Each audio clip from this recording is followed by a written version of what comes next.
Vous êtes sur Gabon Première, votre journal, dont voici les titres. L'engagement, le mérite et la discipline récompensés au génie militaire du camp Baraka, 123 officiers et sous-officiers ont officiellement accédé à des grades supérieurs au cours d'une cérémonie de port de galon. Une nouvelle page s'ouvre pour les médias publics gabonais. Le ministre de la Communication et des Médias a procédé à l'installation officielle des responsables promus lors du dernier Conseil des ministres. À Gabon Télévision comme à Radio Gabon, ces nominations traduisent la volonté des autorités de renforcer la performance et la modernisation des organes publics d'information. Mieux comprendre le mal-être des élèves pour améliorer les performances scolaires. Les résultats d'une vaste enquête menée avec l'appui de l'UNESCO sur la santé mentale et le bien-être des apprenants viennent d'être dévoilés.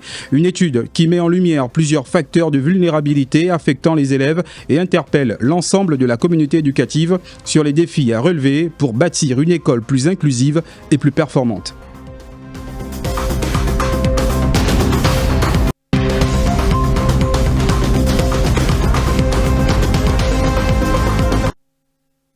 Voilà pour le sommaire. Mbolani, bonsoir et soyez les bienvenus dans votre principale édition d'information du soir qui s'ouvre en diplomatie. Au terme de 2 années de mission au Gabon, l'ambassadeur du Royaume-Uni a été reçu ce matin en audience par le chef de l'État. Une rencontre d'adieu qui a permis d'évoquer l'excellence des relations entre Libreville et Londres, ainsi que les perspectives de coopération entre les 2 pays. Communication présidentielle. 2 années de coopération renforcée entre le Gabon et le Royaume-Uni. En fin de mission diplomatique, l'ambassadeur britannique a été reçu en audience par le président de la République, Brice Clotaire Oligui Nguema. Cette rencontre a permis de dresser le bilan d'un partenariat marqué par un dialogue politique soutenu et une coopération dans plusieurs secteurs stratégiques, notamment la gouvernance, la protection des forêts, le développement durable, les investissements et le commerce. Au cours de son séjour, le plénipotentiaire britannique a accompagné une période importante de l'histoire du Gabon, marquée par les réformes institutionnelles et le retour à l'ordre constitutionnel. Après mes 2 ans ici au Gabon, j'avais la chance de faire une audience avec le président de l'État pour parler de ce qu'on a accompli ensemble, le Royaume-Uni, le Gabon. On a parlé de l'opportunité économique ici et comment les entreprises britanniques ont déjà saisi dans le secteur minier, dans l'agriculture, dans le tourisme. On a parlé aussi de la transition, comment le Commonwealth a soutenu la transition. Et on a parlé de le potentiel que vous avez dans la biodiversité et la nature. J'étais très heureux de passer ces 2 ans ici au Gabon. Le Gabon, pays d'accueil, et j'espère revenir beaucoup dans les années à venir. Les 2 personnalités ont salué la qualité des relations entre Libreville et Londres et réaffirmé leur volonté de poursuivre cette dynamique. Le président de la République a rendu hommage à l'engagement du diplomate britannique en faveur du renforcement des relations bilatérales. De son côté, Simon Dey a salué les réformes engagées et les opportunités qu'offre aujourd'hui le Gabon aux partenaires internationaux. Cette audience illustre la volonté du Gabon de consolider des partenariats stratégiques au service du développement économique, de l'attractivité du pays, mais aussi de l'amélioration des conditions de vie des Gabonais. Et en santé, moderniser les infrastructures sanitaires pour améliorer la qualité des soins. En visite au centre hospitalier universitaire de Vendo, le président de la République a procédé à la remise d'équipements biomédicaux de dernière génération d'une valeur de 18 milliards de francs CFA. Un investissement majeur destiné à renforcer les capacités des structures de santé au bénéfice des populations. La communication présidentielle revient sur cet événement. L'esplanade du centre hospitalier universitaire d'Ovendo a accueilli une cérémonie marquant une nouvelle étape dans la modernisation du système de santé gabonais. Aux côtés des personnels soignants, le maire d'Ovendo, le ministre de la Santé et le président de la République ont réaffirmé leur engagement en faveur d'une offre de soins plus performante au bénéfice des populations. Le maire d'Ovendo a salué un investissement majeur qui contribuera à renforcer durablement les capacités de prise en charge dans les structures sanitaires. Le matériel que vous remettez aujourd'hui représente bien plus que de simples équipements. C'est un symbole d'espoir pour les malades, un outil indispensable pour les professionnels de santé et une nouvelle illustration de votre engagement à garantir à chaque Gabonaise et à chaque Gabonais un accès à des soins de qualité. Le ministre de la Santé a rappelé que cette dotation en équipements biomédicaux d'une valeur de 18 milliards de francs CFA permettra de moderniser les plateaux techniques et d'améliorer la qualité des soins. Ces investissements stratégiques marquent une étape décisive dans la modernisation de notre système de santé, en renforçant les capacités diagnostiques et thérapeutiques, avec pour objectif de réduire significativement les décès, les séquelles diverses et, in fine, les évacuations sanitaires inappropriées. Le président de la République, Brice Clotaire Oligui Nguema, a tenu un langage de vérité tout en saluant les efforts des professionnels de santé. Il a dénoncé les dysfonctionnements qui persistent dans les hôpitaux publics et a appelé à une gouvernance plus rigoureuse. En général, on dit souvent que le président s'occupe du béton, des briques, il construit. Il ne s'occupe pas des hôpitaux, des plateaux techniques. Et là, on s'occupe des plateaux techniques. 18 milliards, ce n'est pas mon argent. C'est l'argent du contribuable gabonais. Et donc, quand il arrive ici, il va être bien soigné. Ce n'est pas un don. Il faut en faire bon usage. Le chef de l'État a condamné avec fermeté les détournements de médicaments et leur utilisation dans certaines structures privées, rappelant que ces produits appartiennent aux patients des hôpitaux publics. Si vous prenez les médicaments, vous remettez dans des pharmacies, en faisant des business, on vous aide comment? Donc de grâce, ces choses dont nous sommes en train de parler, il faut que ça s'arrête dans la 5e République. Nous ne voulons plus de ça. Il a ensuite exhorté les personnels à faire preuve d'éthique, de professionnalisme et à assurer une gestion exemplaire de leurs établissements tout en soulignant qu'un hôpital bien administré est tout aussi un hôpital capable de générer des ressources pour améliorer son fonctionnement. La gestion des hôpitaux, c'est un métier qu'on apprend. Ça ne s'improvise pas. Ce n'est pas parce que quelqu'un a fait 30 ans de médecine, c'est un bon docteur, il soigne et qui va être directeur d'un hôpital. S'il devient directeur, qui soigne maintenant les malades? C'est ça le véritable problème. Et vous avez des administratifs et ça devient un combat entre les administratifs et les professeurs en médecine. Pourquoi?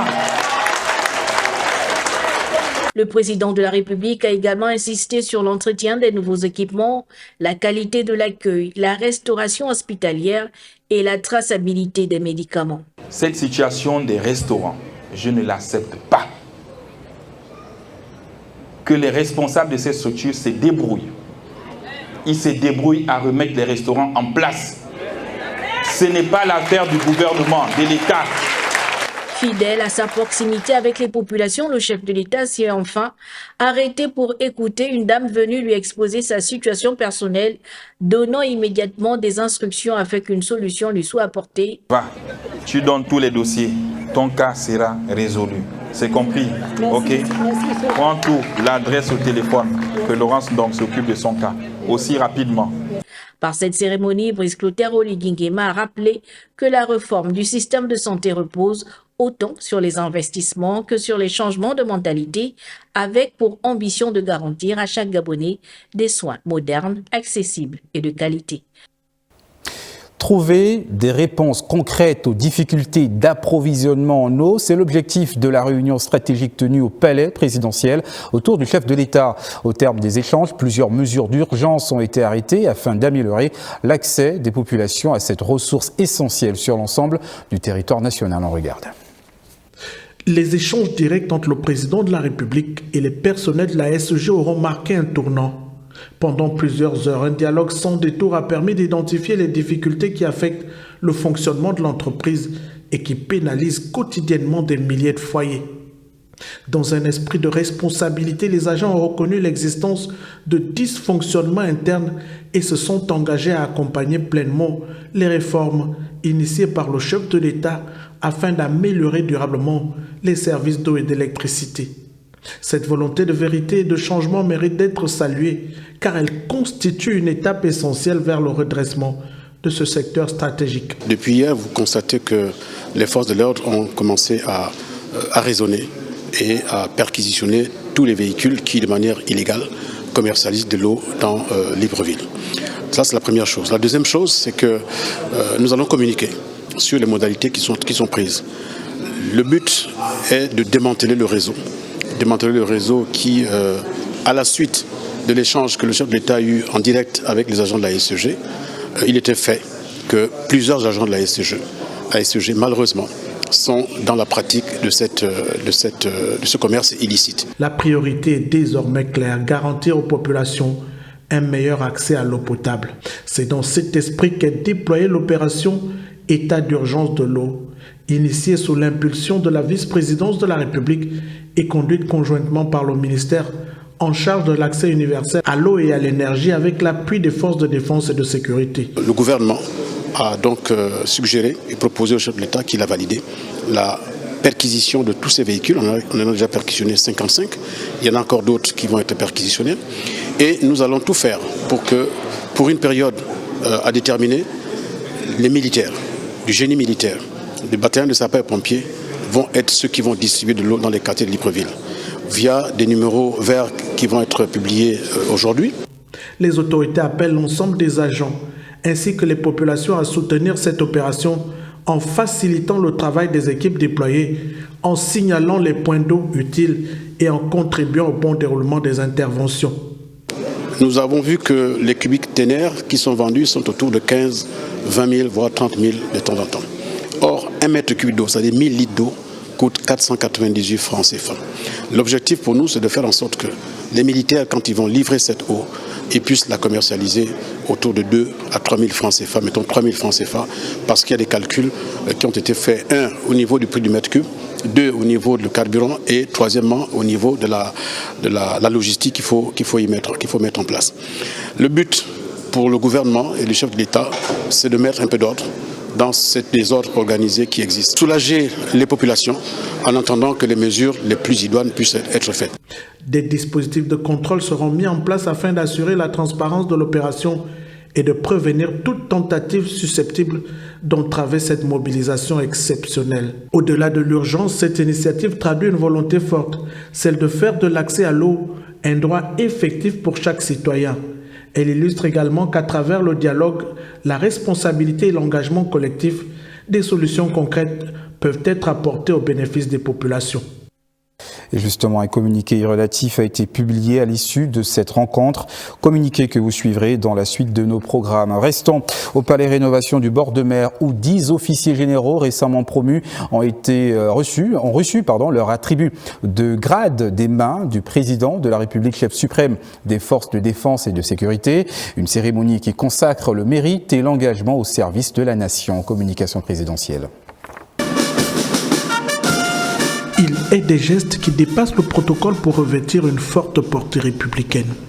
En apposant lui-même les étoiles sur les épaules des nouveaux généraux, le président de la République, chef suprême des forces de défense et de sécurité, consacre non seulement une promotion, mais témoigne également de la confiance que la nation place en ses officiers appelés à assumer les plus hautes responsabilités du commandement. Un à un, les récipiendaires se présentent devant le président de la République. Dans un moment empreint de solennité, chaque galon posé symbolise l'aboutissement d'années de discipline, de sacrifice, d'abnégation et de loyauté au service de la patrie. Ce geste traduit la reconnaissance de la République envers des hommes et des femmes dont le parcours est fondé sur le mérite, le professionnalisme et le sens du devoir. Élevés au grade de général de brigade, ces officiers issus de la gendarmerie nationale, des forces armées gabonaises, de la garde républicaine, du service de santé militaire, de la police et de la sécurité pénitentiaire incarnent une nouvelle génération de commandants investis de responsabilités accrues au service de la défense de la patrie. Les graduations reçues rappellent que l'autorité se mérite, que le comportement s'exerce par l'exemple et que les plus hautes fonctions militaires exigent compétence, intégrité, mais aussi engagement. Le rituel d'aspersion de champagne, hérité des traditions militaires, vient consacrer cette élévation en marquant leur entrée officielle dans leur nouveau statut. Le tout dans un esprit de fraternité, d'armes et de cohésion. Au cours de la cérémonie, le président de la République réaffirme son attachement à des forces de défense et de sécurité modernes et exemplaires. En leur portant les galons, il adresse un message à l'ensemble des corps en uniforme, à savoir, dans la République gabonaise, les plus hautes responsabilités sont avant tout la reconnaissance d'un parcours exemplaire, de la loyauté envers la patrie et d'un engagement constant au service de la paix, de la sécurité, mais aussi de la souveraineté nationale. L'engagement, la discipline et le mérite récompensés. Le génie militaire du camp Baraka a également servi de cadre ce mercredi à une cérémonie de port de galon marquant l'avancement de carrière de 123 officiers et sous-officiers. Un moment solennel chargé de symboles qui consacre le parcours de ces militaires et traduit la reconnaissance de la nation pour les services rendus sous le drapeau. Marlène Binache et Limania. Ils sont au nombre de 123 à avoir reçu leur nouveau galon. 24 officiers et 99 sous-officiers promus au rang de lieutenant, capitaine, commandant, adjudant et adjudant en chef. Au grade de colonel, lieutenant-colonel Tala Maoukou Gassien Stéphane. Au grade de lieutenant-colonel, commandant Mbomba Marcelin. Au grade de lieutenant-colonel, les professeurs commandants Mouélé Chrysostome, Kenge Grace Céline, Imende Olivier, Moueli Binyumba Landry.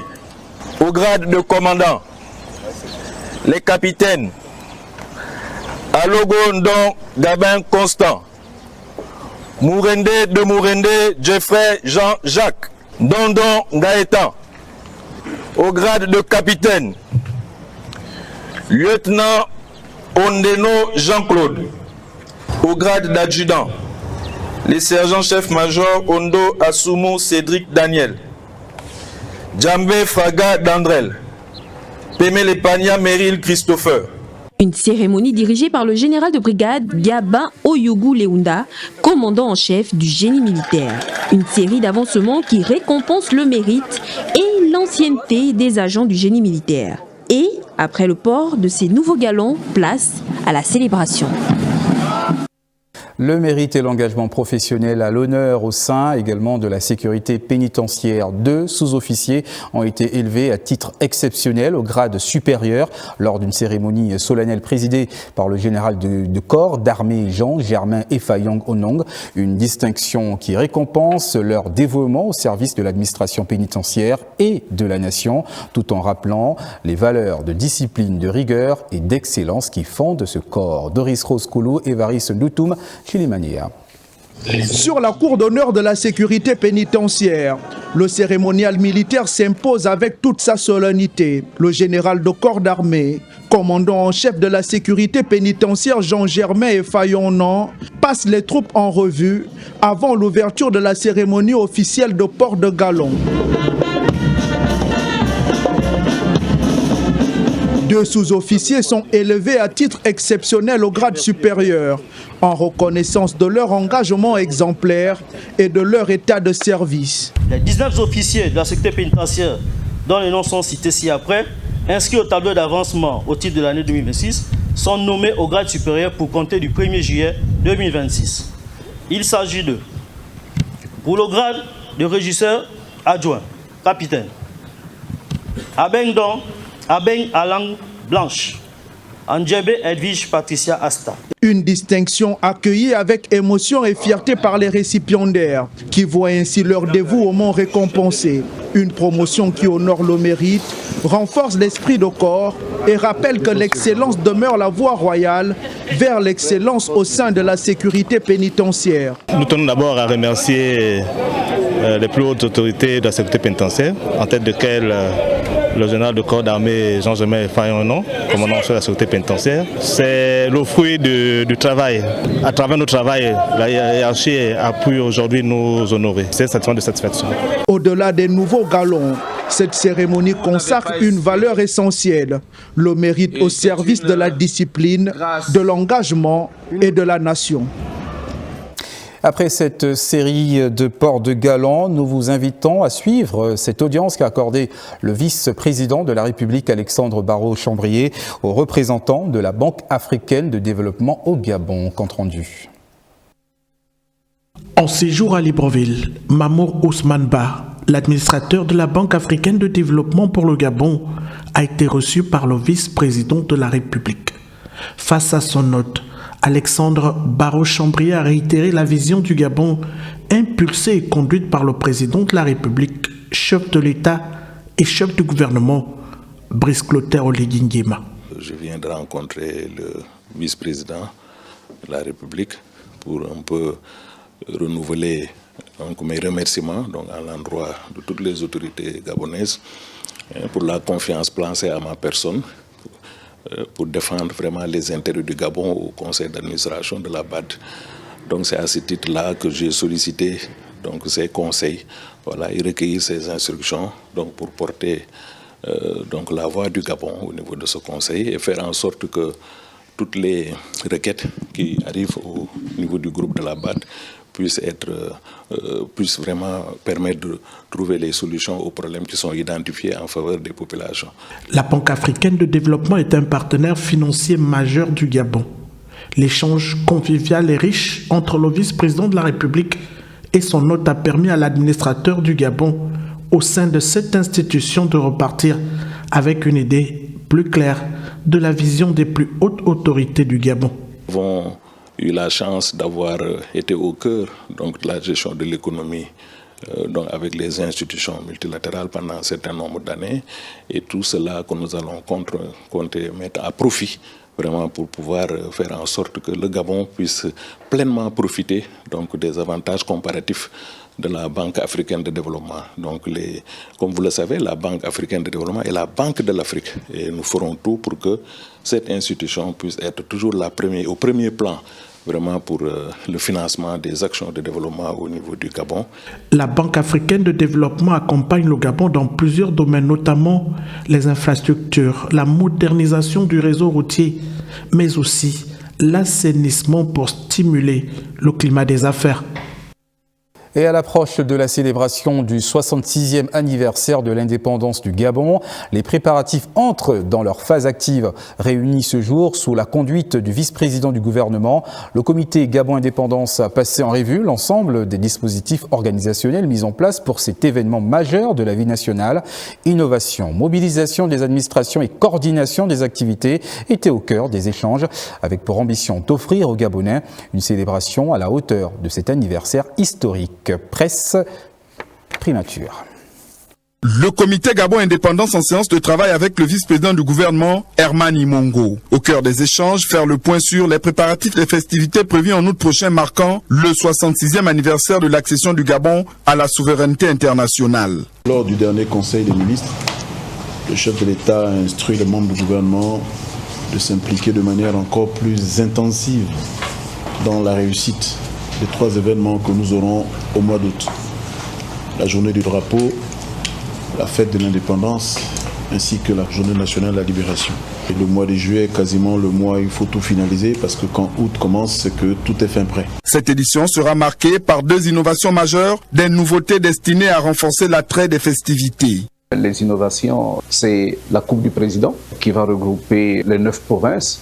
L'autre innovation, c'est la parade culturelle. Nous aurons donc en entrée de jeu le cycle de l'Équateur, 13 groupes traditionnels. À côté de ces 13 groupes traditionnels, nous avons les groupes tradimodernes pour montrer notre ouverture vers l'international, sur l'Afrique et sur le monde. Eh bien, nous avons arrêté 3 groupes de communautés amies qui vont donc rester avec nous. Au terme de cette séance de travail, le gouvernement a réaffirmé sa volonté de mettre tout en œuvre pour assurer la réussite de ces festivités. Le comité d'organisation est quant à lui invité à poursuivre les préparatifs dans le respect du calendrier afin d'offrir aux Gabonais une célébration à la hauteur de cet anniversaire de l'indépendance.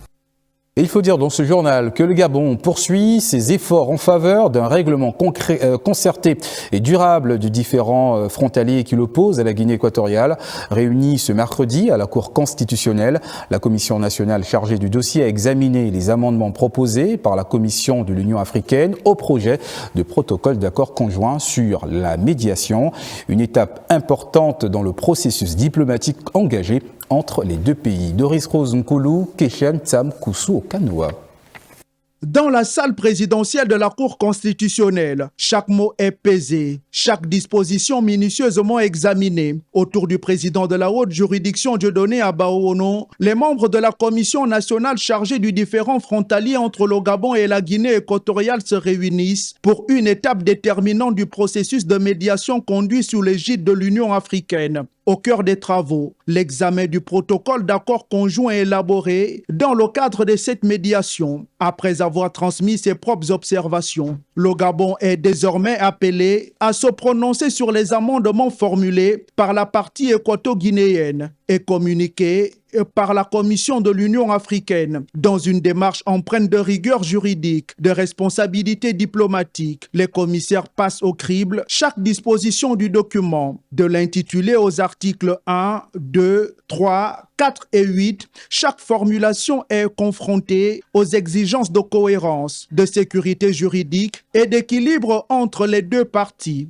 Les échanges mettent en évidence plusieurs ajustements rédactionnels, ainsi que des interrogations sur la portée de certaines modifications proposées. Faute de motivation explicite accompagnant ces amendements, la Commission nationale choisit d'en prendre acte, tout en les assortissant d'observations destinées à obtenir les clarifications indispensables à la poursuite du processus. Une position qui témoigne de l'attachement du Gabon au dialogue, à la transparence des négociations et au respect des principes qui gouvernent le règlement pacifique des différends internationaux. Animé par un esprit de bonne foi et une volonté constante de préserver la dynamique des discussions, la partie gabonaise entend lever toute ambiguïté susceptible d'entraver les prochaines étapes. À travers cette concertation, le Gabon réaffirme son engagement en faveur d'une médiation efficace sous l'égide de l'Union africaine, afin d'ouvrir sans délai les négociations de fond consécutives à l'arrêt de la Cour internationale de justice et parvenir à un règlement durable,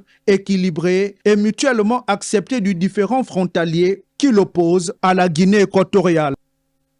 De l'annoncé en titre, une nouvelle étape s'ouvre pour les médias publics gabonais. Le ministre de la Communication et des Médias, Germain Biaoudjo, a procédé ce matin à l'installation officielle des responsables nommés lors du Conseil des ministres du 25 juin dernier. À Gabon Télévision, Régis Massimba prend les rênes de la première chaîne nationale, tandis qu'à Radio Gabon, Alain Richard Zambazinga est désormais le nouveau directeur général adjoint. Une cérémonie marquée par les appels à l'engagement, à la rigueur professionnelle et à la poursuite de la mission de service public au bénéfice des populations. Les temps forts avec Lardingue Bamba, Christ Rodolphe Lembonda. Monsieur Régis Massima, je voudrais humblement vous installer dans vos nouvelles et prestigieuses fonctions de directeur général du groupe Gabon Télévision. Jean-Robert Helmut Mutinga Boulingui s'en va. Régis Massimba s'installe. Décision prise en Conseil des ministres dans sa session du 25 juin 2026. Entre satisfaction d'avoir dessiné l'opinion médiatique et posé les jalons d'une modernisation. Le directeur général du groupe Gabon Télévision sortant dresse le bilan de ces 3 années passées au perchoir de cette institution. L'étendue de notre conviction peut aussi se dessiner dans les traces de quelques commodités fonctionnelles, identifiables dans les efforts du renouvellement des outils de production et diffusion, des accessoires d'énergie et dans une moindre mesure, des identités visuelles à travers quelques véhicules. Conviction enfin du devoir accompli dans les traces du dialogue avec les partenaires sociaux, à travers la décomplexification de certaines situations administratives et surtout le paiement de la prime de rendement. Le rayonnement et l'attractivité de la première chaîne de télévision gabonaise repose désormais entre les mains d'un visage emblématique du petit écran et de l'audiovisuel gabonais.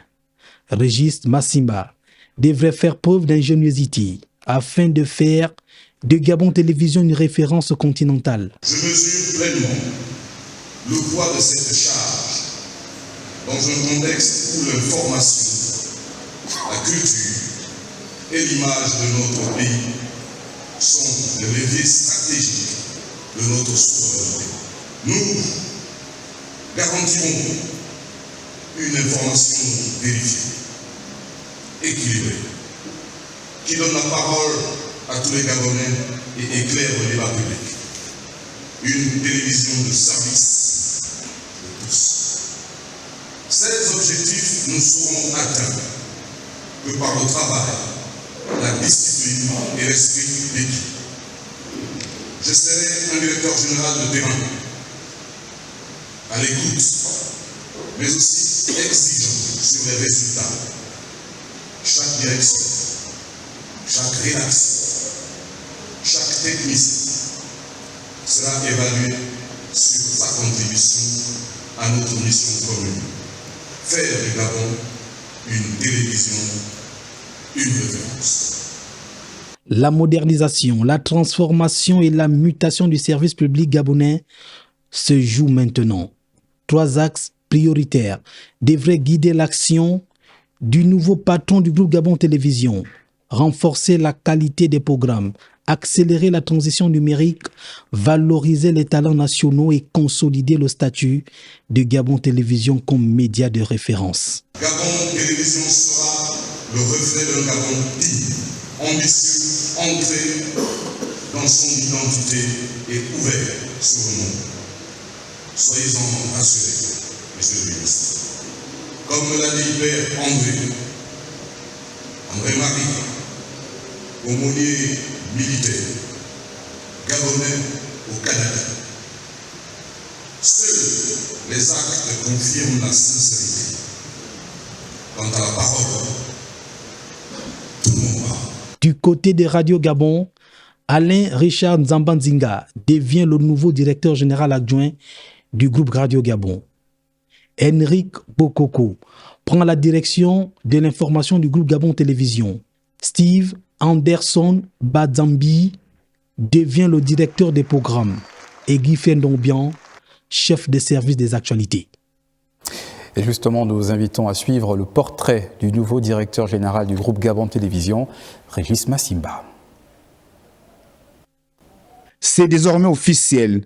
Régis Massimba est le nouveau directeur général du groupe Gabon Télévision. Une prise de fonction qui marque le début d'un nouveau chapitre pour le média public, dans un contexte où l'audiovisuel est appelé à relever de nombreux défis. Professionnel de l'audiovisuel gabonais, le nouveau directeur général totalise plus de 30 années d'expérience dans les médias et la communication.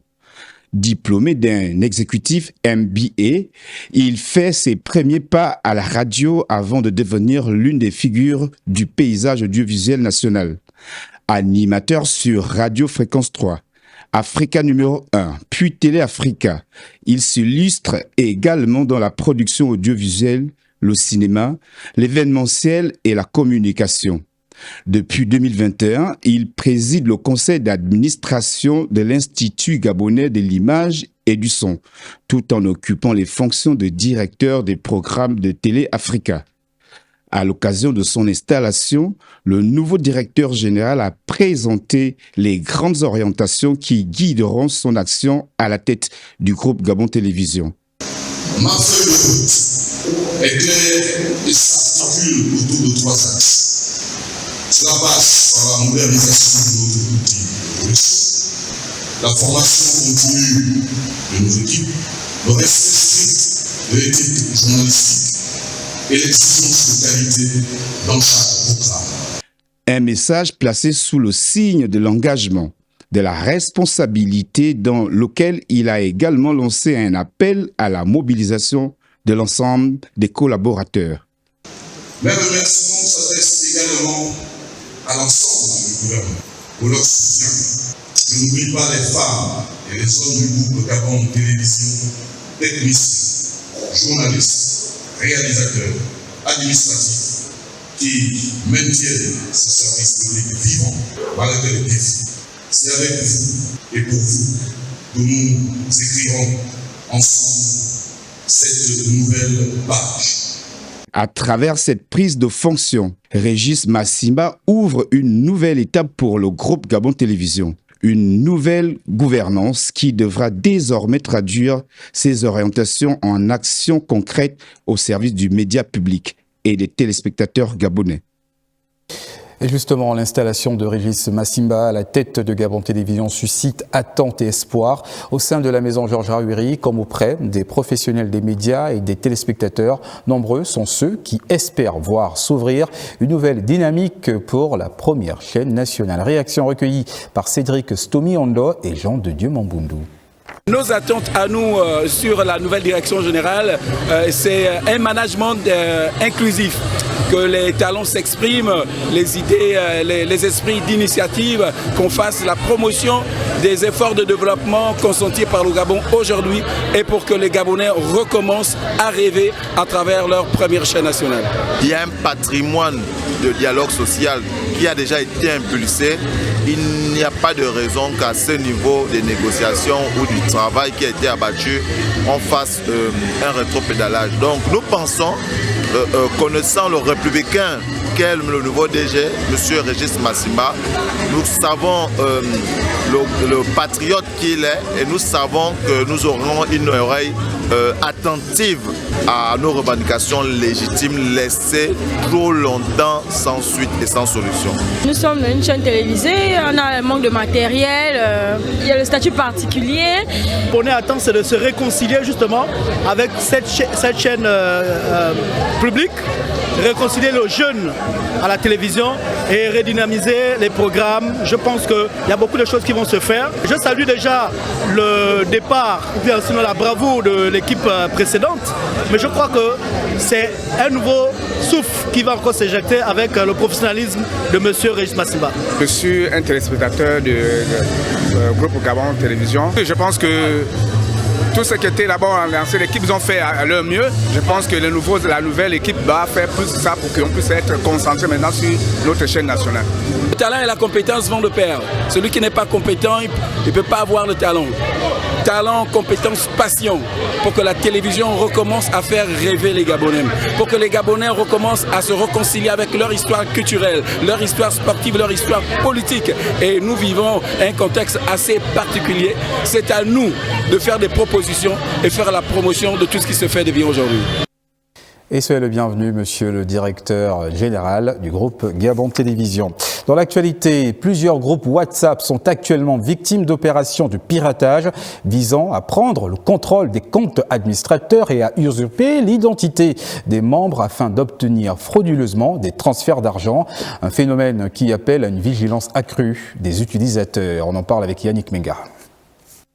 Face à la cybercriminalité, même les administrations de l'information ne sont pas épargnées. Piratage de plusieurs groupes WhatsApp à travers l'intrusion d'un tierce qui change les administrateurs et s'offre le droit de faire des requêtes d'argent aux membres du groupe. Bonjour tout le monde. Voici les deux numéros étrangers qui piratent actuellement les comptes WhatsApp au Gabon. Il y a un groupe des anciens étudiants d'une école qui vient d'être piraté. Les auteurs de ce piratage sont ces deux numéros-là. Plusieurs groupes d'administration en font actuellement les frais. Parmi eux, depuis ce matin, le groupe de la rédaction de Gabon Télévision. Il est à noter que par ce procédé, l'administrateur pirate a même la capacité de se faire passer pour un membre du groupe. Si vous voyez un groupe vous envoie un lien ou bien vous fait une demande d'amis ou bien vous écrit, évitez. Tellement que ces gens-là savent manier l'outil informatique.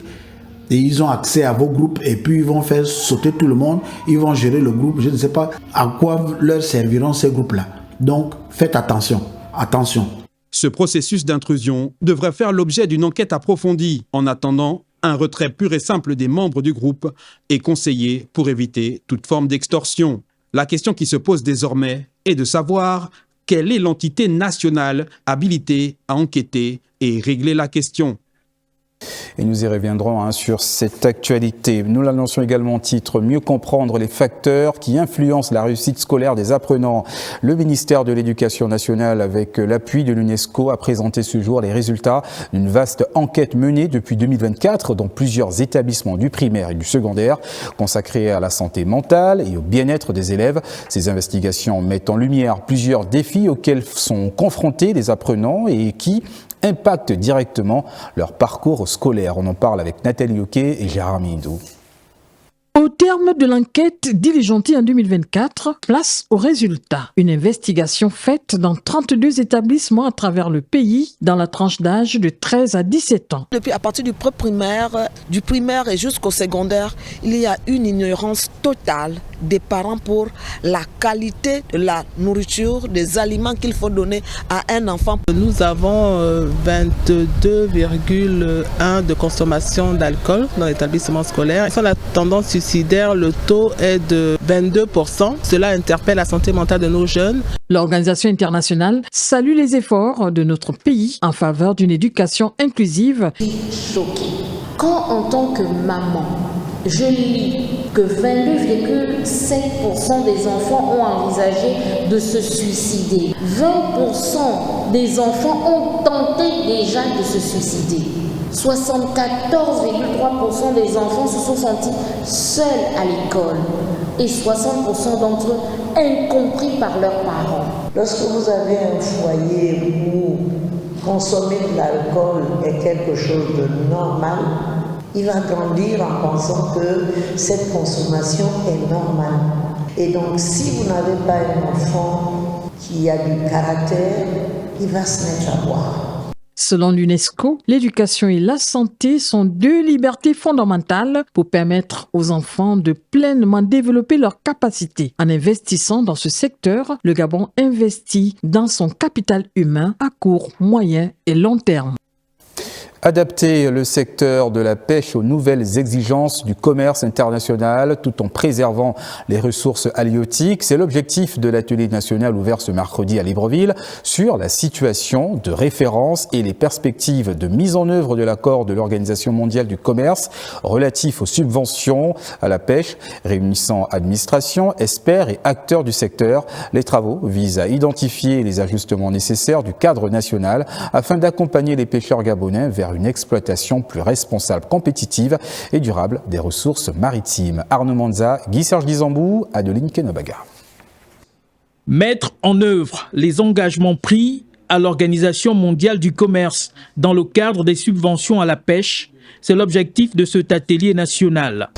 Le dit projet a pour objectif de dresser une situation de référence identifiant les lacunes et de proposer des différents arrangements à élaborer sur les plans législatifs, réglementaires, institutionnels pour la mise à niveau de notre pays par rapport aux disciplines de l'accord sur les subventions de pêche de l'OMC. Des accords qui visent à interdire les aides qui favorisent la surpêche, la surcapacité et la pêche illicite. L'accord sur les subventions de la pêche interdise 3 principales subventions. Les subventions contribuant à la pêche illicite non déclarée et non réglementée, INN, la pêche INN.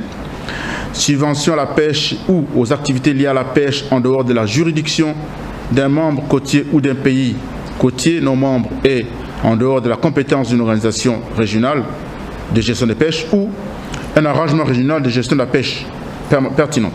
Pendant 2 jours, experts, administrations et professionnels du secteur vont examiner les implications de ces accords. L'enjeu demeure dans l'alignement de la politique nationale de subvention sur les standards internationaux sans pénaliser les pêcheurs artisanaux. Renforcer l'accès des populations à l'énergie tout en consolidant la coopération entre le Gabon et ses partenaires. C'est dans cette perspective que le ministre des Eaux et Forêts, Maurice Ntosui Alogo, a reçu ce mercredi son collègue en charge de l'accès universel à l'eau et à l'énergie, Philippe Tonangoy. Au cœur des échanges, les modalités de mise en œuvre du projet de dotation en kit solaire photovoltaïque domestique offert au Gabon par le gouvernement chinois. Une initiative destinée à améliorer les conditions de vie des populations, notamment dans les zones les plus éloignées du réseau électrique. Le point avec Evram Badi Pitake et Pierre Claverilla. Dans le cadre du projet baptisé Ceinture solaire d'Afrique, le gouvernement de Chine a offert plus de 3000 kits solaires au gouvernement gabonais. Une action qui matérialise ici le fruit de l'excellente coopération sino-gabonaise en matière d'électrification. Le ministère des Eaux et Forêts du Climat chargé du conflit homme-faune retransmet à peu près 3000 kits solaires au ministère de l'Énergie pour asseoir la politique de croissance et de développement. Là, il s'agit de mettre à disposition de ces kits-là des populations villageoises qui sont dans le besoin. Donc, c'est une transmission simplement des kits solaires au ministre de l'Énergie pour la mise en œuvre de la politique de croissance et de développement. Cette dotation vient à point nommé pour améliorer la qualité du service public en électricité. Lorsque la coopération chinoise accompagne le ministère dont il a la charge par la mise à disposition de ce nombre de kits, effectivement, nous devons, dans le cadre de la politique nationale de croissance et de développement en milieu rural, déployer ces kits à l'intérieur du pays. Et donc là, je viens de réceptionner de sa mère, selon l'accord que nous avons eu à signer, ce matériel qui va être disponibilisé dans l'ensemble des chefs-lieux de province du Gabon, puis aller progressivement dans nos villages et dans nos zones rurales. À ce jour, le ministre en charge des eaux et forêts a cédé au ministre en charge de l'accès universel à l'eau et à l'énergie un important équipement de kits solaires. Ces panneaux sont destinés à l'électrification des zones rurales, notamment les populations les plus vulnérables du pays. Le ministère des Eaux et Forêts et ses partenaires techniques et financiers du Fonds pour l'environnement mondial dans le cadre du projet Fonds mondial pour la biodiversité à travers son partenaire de Nature Conservancy ont présidé en début de semaine au village Mwenayong la cérémonie d'installation d'une clôture électrique mobile. Objectif, renforcer la gestion des aires protégées et conservées par l'intégration de la stratégie nationale de gestion du conflit homme-faune au sein du mécanisme financier Gabon Infini pour favoriser justement une coexistence harmonieuse entre les communautés locales et la faune. Ingrid Bijoumambo, Cédric Zendo, Gaius Mbele-Ovono.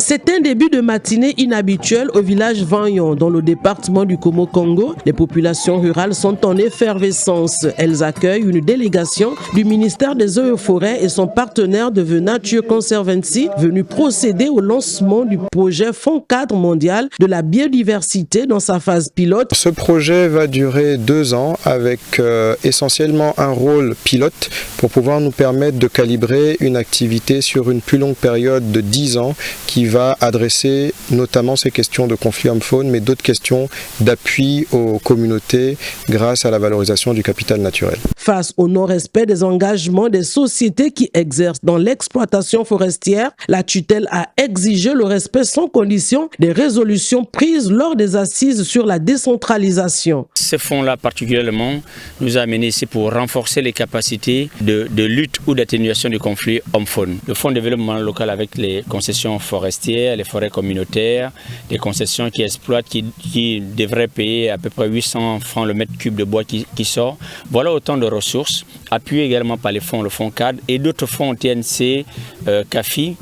En tant que tensionnaire, j'ai dormi mat.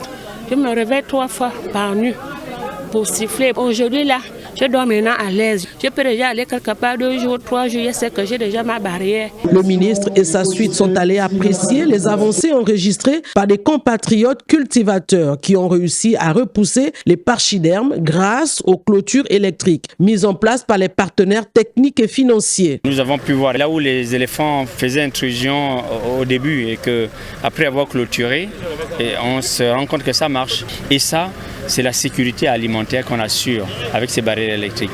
Pour rappel, ce projet Fonds cadre inclut les parcs nationaux, dont ceux des monts de cristal, Mikebe, Mayumba et Luango. Et pour une bonne mobilité des équipes sur le terrain, 2 véhicules ont été offerts à la Direction générale de la faune, des aires protégées.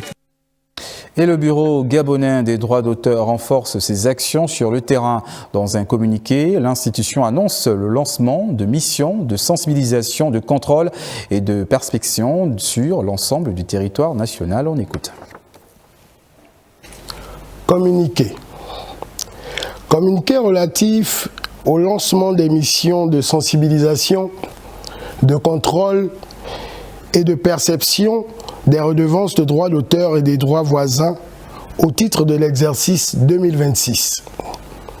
La Direction générale du Bureau gabonais du droit d'auteur et des droits voisins porte à la connaissance des utilisateurs d'œuvres littéraires, artistiques et scientifiques, nationales et étrangères, du lancement de ces missions de sensibilisation, de contrôle et de perception des redevances de droits d'auteur et des droits voisins au titre de l'exercice 2026, conformément à l'article 82 de la loi numéro 007/2024 du 20 septembre 2024 portant ratification de l'ordonnance numéro 0011/PR/2024 du 26 février 2024 portant protection du droit d'auteur et des droits voisins en République gabonaise.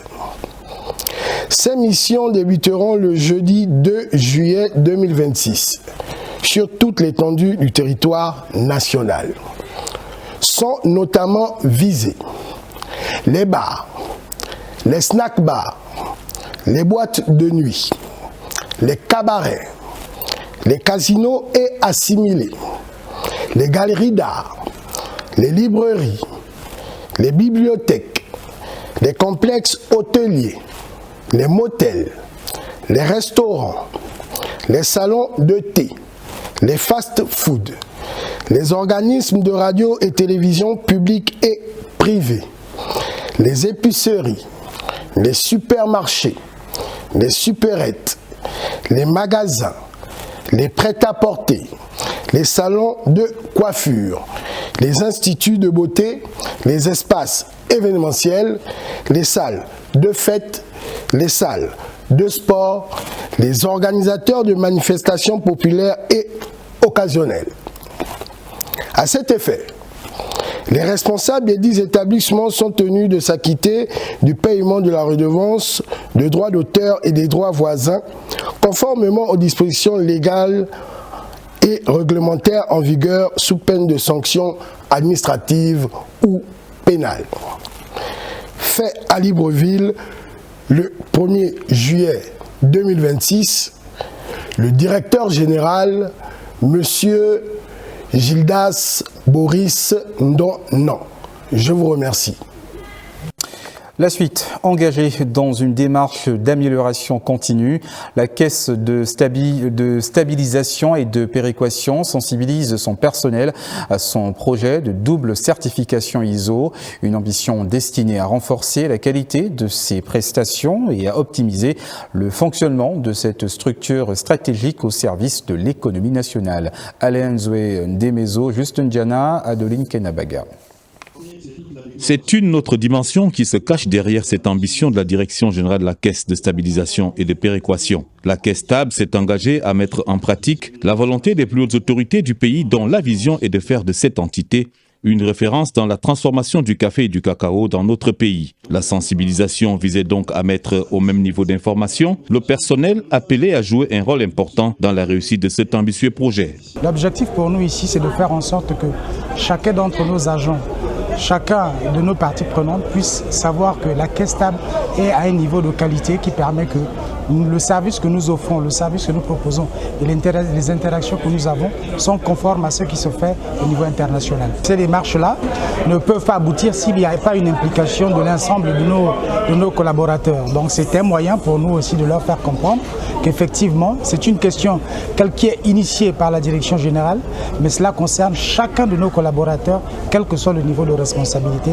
La double certification de la Caisse stable revêt donc un caractère essentiel lié à la qualité de ses produits et de son fonctionnement. Le fait de mettre en place un système management de la qualité selon la norme ISO 9001/2015 au sein de la Caisse stable permettra à cette structure de pouvoir bénéficier d'une image positive au niveau national, régional et international. La direction générale de la Caisse stable s'est engagée sur une double certification. Donc il y a la certification sur le système et la certification du produit. Et la certification des différents produits qui sont gérés par la Caisse stable, par exemple le café et le cacao, permettront à la caisse stable de mieux vendre ces différents produits. Avec l'expertise de l'Agence gabonaise de normalisation, le projet de la caisse stable apparaît avec évidence comme une démarche d'innovation et de développement, selon la trajectoire tracée par le chef de l'État Brice Clotaire Oligui-Nguema.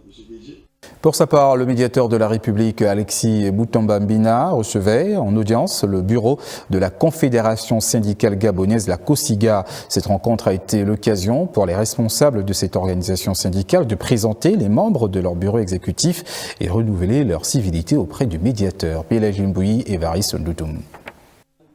C'est une visite placée sous le signe du dialogue et de la concertation. Conduite par le secrétaire général de la COSIGA, la délégation syndicale est venue présenter officiellement les membres du bureau de cette confédération au médiateur de la République, Alexis Boutamba-Mbina. Depuis mon élection en février 2026, je n'avais pas encore eu l'occasion de façon officielle de pouvoir présenter tous les membres du bureau au médiateur. On a eu un écho favorable, il nous a reçus pour discuter naturellement des questions d'ordre général, toutes les déclarations, certaines déclarations faites par le président de la République lors de son audition à l'Assemblée nationale par rapport à ce qui concerne les travailleurs du Gabon. Donc il y aura des sujets et nous allons certainement revenir dans les prochains jours avec des propositions plus concrètes. Au cours de cette audience, les représentants de la COSIGA ont réaffirmé leur volonté de poursuivre leur engagement dans la défense des intérêts des travailleurs et de contribuer au renforcement du dialogue social au Gabon. Créée pour porter la voix des travailleurs gabonais, la COSIGA demeure l'une des principales organisations syndicales du pays avec plusieurs décennies d'existence.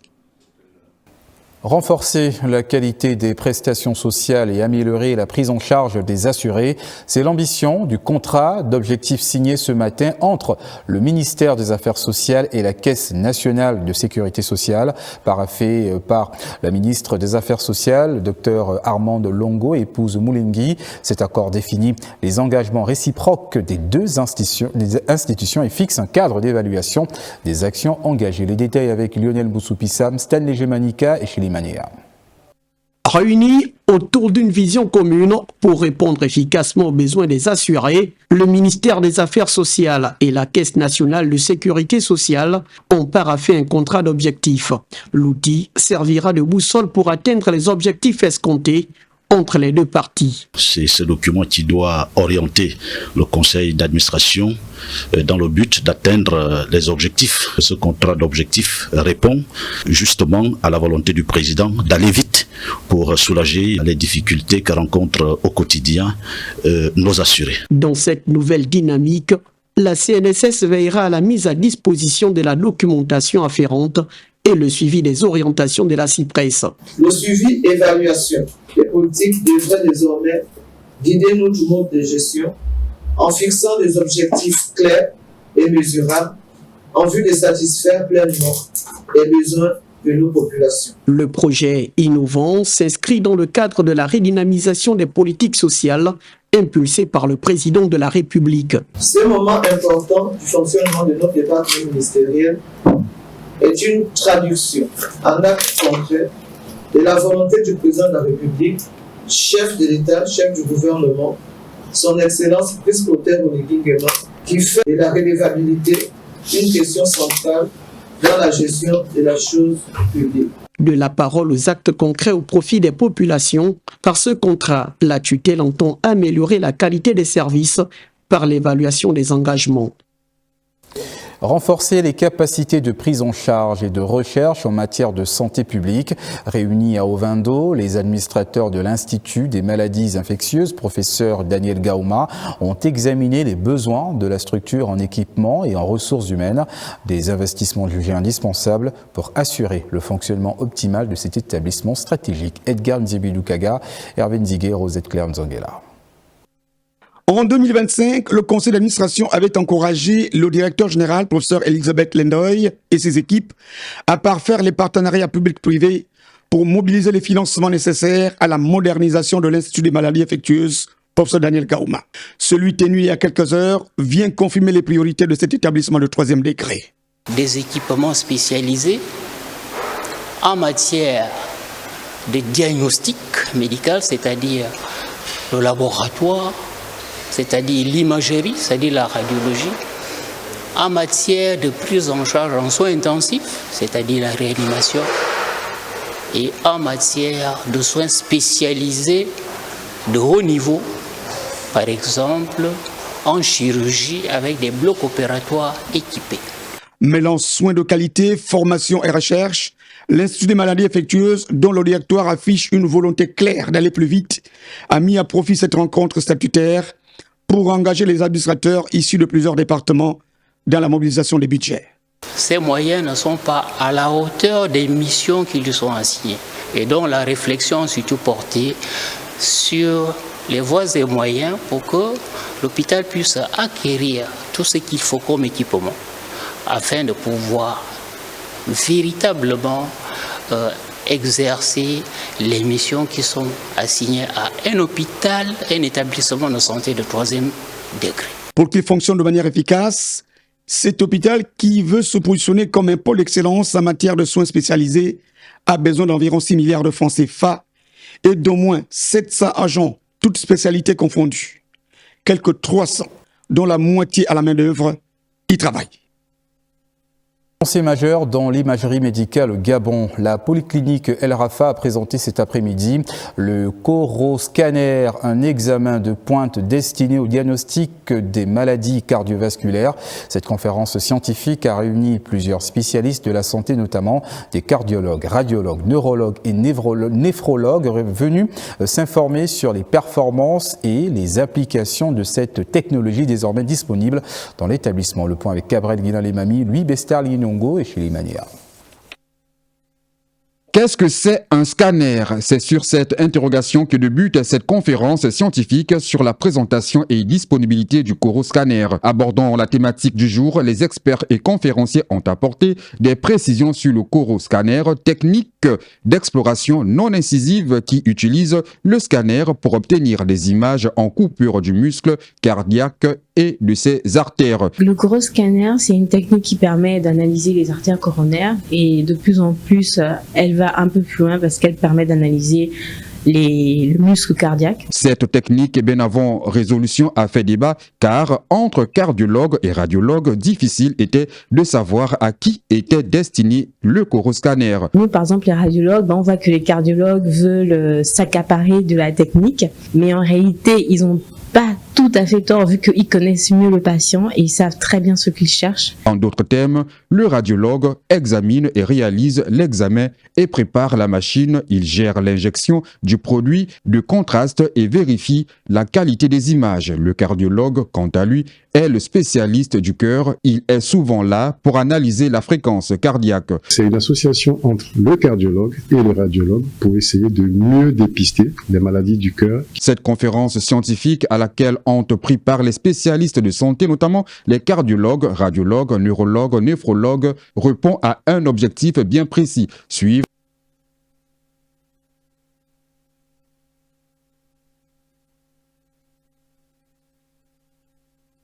El Rafa est donc cette formation sanitaire-là qui a compris un peu l'importance de cet enjeu.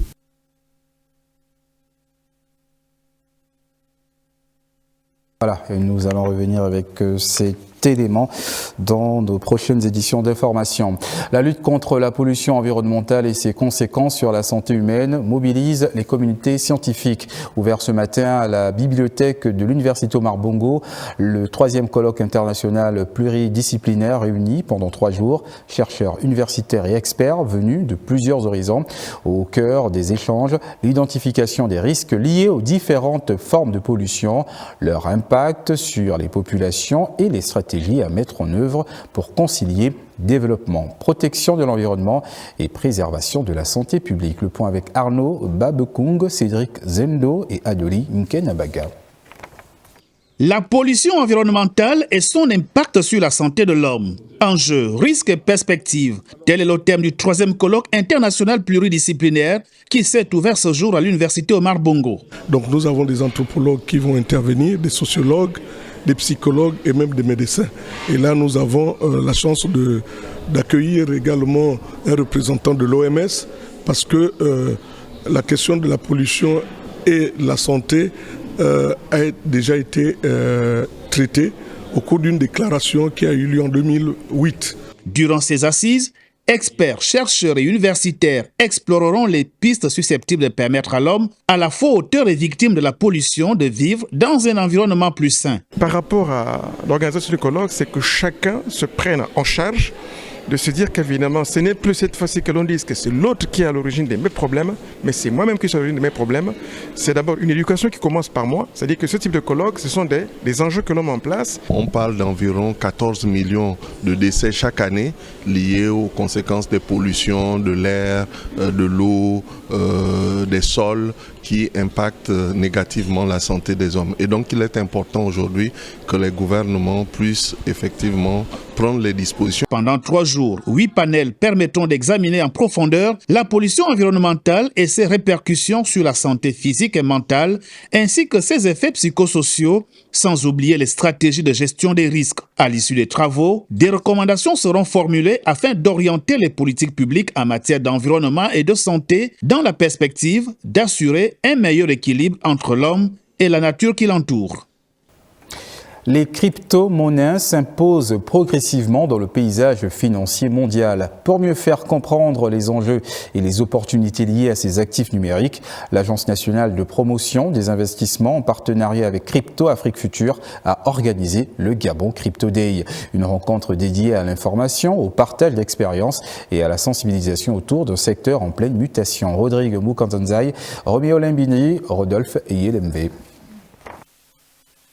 Cette rencontre vise principalement à sensibiliser le public aux outils pratiques et fiables, notamment les wallets, les plateformes d'échange et les bonnes pratiques en matière de sécurité. C'est une initiative de jeunes compatriotes qui souhaitent inscrire leur dynamique dans l'innovation, dans la recherche de meilleures opportunités pour développer du business, et nous pensons que toutes les questions en lien avec la blockchain, en lien avec l'intelligence artificielle, sont des sujets sur lesquels l'État gabonais souhaite que sa jeunesse se positionne pour que nous ayons une jeunesse qui soit innovante. Une conférence ouverte à tous avec l'ambition de bâtir une communauté active autour de l'éducation financière et technologique, afin de permettre au Gabon de mieux se positionner dans l'économie numérique. Le ministère de l'économie numérique, à travers le Centre gabonais de l'innovation, développe un certain nombre d'initiatives